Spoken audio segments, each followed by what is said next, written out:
Assalamu alaikum wa rahmatullahi ta'ala wa barakatuh. Chers frères et chers, ravi de vous retrouver dans cette émission. La connaissance sur l'islam.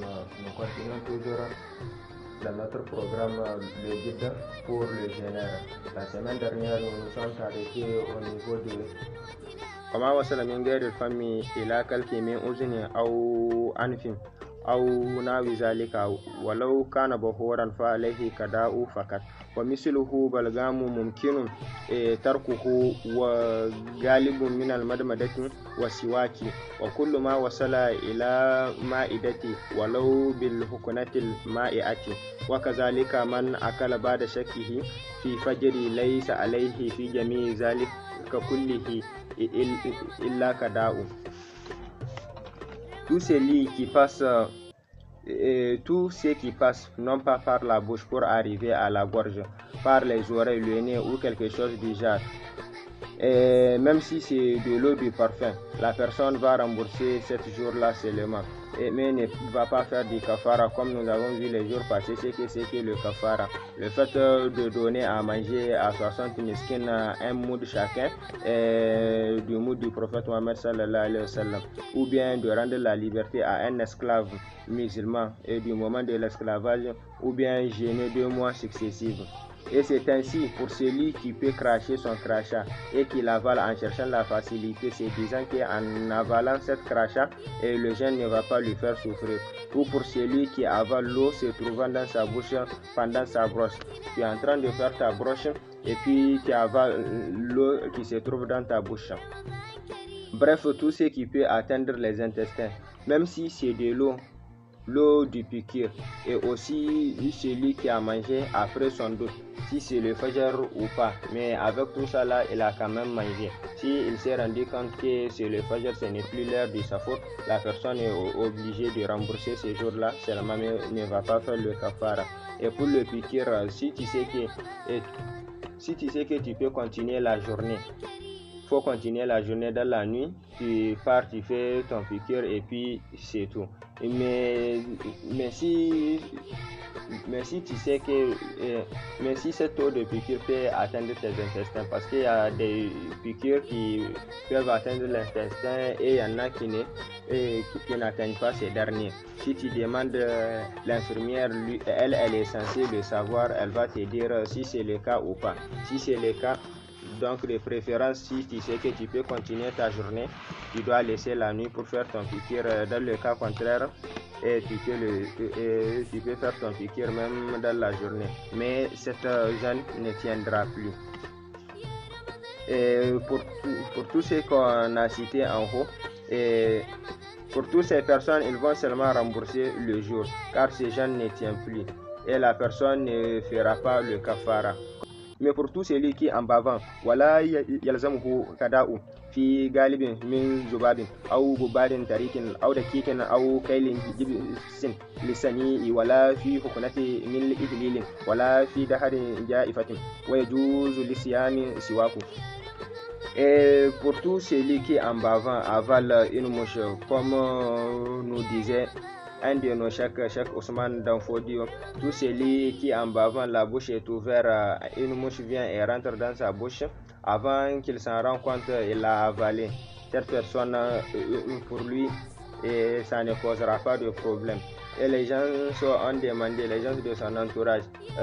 Donc ça reste seulement le fait de boire l'eau parce que la personne a mangé de la viande. Il a dit, hey, cette genre de viande, on ne boit pas de l'eau pour lui, parce que si tu bois de l'eau, tu as tout gâté. Mais pour la mouche, ça ne cause pas de problème. Ou de la poussière pour le voyageur ou passeur. Tu es en train de voyager ou bien de passer, il y a de la poussière. Même si cette poussière rentre dans tes narines ou par ta bouche pour arriver à ta gorge, il n'y a pas de problème. Mais pour celui qui n'est pas ces deux-là, ça va causer des problèmes. Ou bien la farine. Pour ceux dont leur travail consiste à travailler la farine. Ou la poussière du ciment pour celui qui travaille le ciment.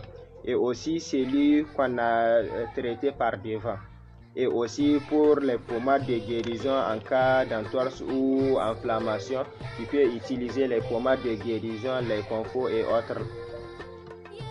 Le jeûneur peut brosser ses dents durant toute la journée du Ramadan, c'est sans problème. Et ويجوز للصائم سواك في جميع النهار والمضمضة للعطش والإسباح بالجنابة. Le jeûneur peut brosser ses dents durant toute la journée du Ramadan, c'est sans problème. Rincer sa bouche avec l'eau en cas de séchage du gorge.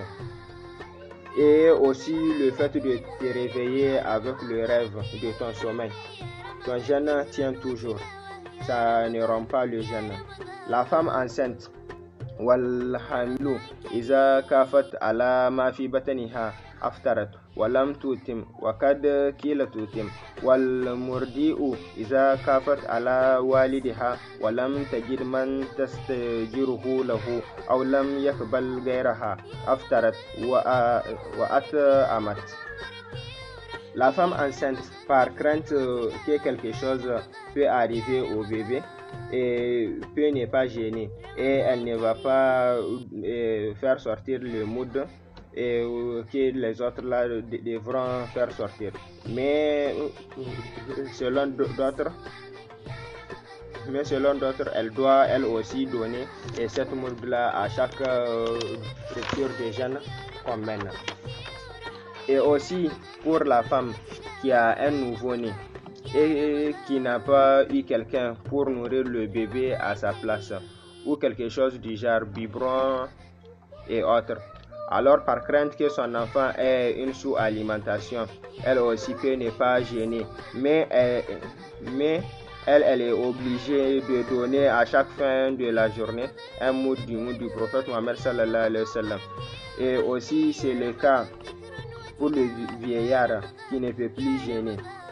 وكذلك الشيخ حريم يطعم إذا أفطر ومثله من فرط في قضاء رمضان حتى دخل عليه رمضان آخر. Et pour le vieux ou le vieillard qui ne peut plus prendre le jeûne, ils doivent à chaque fois donner un moud du prophète Mohammed sallallahu alayhi wa sallam. À chaque fois qu'on rompt le jeûne, à chaque fois qu'on fait rupture de jeûne, ils doivent donner un moud au miskin. Et ici, la personne ne peut pas dire que comme que le jeûne dure 29 à 30 jours qu'il va faire sortir ces 30 moods ou 29 moods dès le premier jour ou le deuxième jour pour donner et lui il est tiré d'affaire. Non, ça ne se fait pas parce qu'il n'est pas sûr qu'il va voir les autres jours qui vont venir. Et aussi pour celui qui a retardé le remboursement d'un jeûne qu'on lui devait, on lui doit le Ramadan passé 3 jeûnes ou quelque chose du genre un jeûne. Et même si c'est un seul jeûne, et puis il l'a pas remboursé jusqu'à ce qu'il est rentré dans le nouveau mois du carême, lui aussi doit sortir ces moods là et le mood du prophète Mohammed sallallahu alayhi wa sallam à chaque fois qu'on rompt le jeûne jusqu'à ce qu'il atteigne le nombre de crédits qu'on lui doit. C'est ici que nous allons nous arrêter cette semaine. Et la semaine prochaine, nous allons voir, Inch'Allah, ce qu'on veut vraiment du jeûneur. Qu'est-ce qu'on veut que le jeûneur il fasse. Et nous avons vu à quel moment savoir que c'est le mois du Ramadan. Après ça, les obligations du Ramadan, sur qui le jeûne du Ramadan est obligatoire. Et maintenant, pour finir, et ce qu'on veut vraiment du jeûneur. Qu'est-ce que tu dois faire, qu'est-ce que tu ne dois pas faire. À la semaine prochaine et d'ici là, je vous dis, le paradis est en vous. Faut juste oser le vérifier.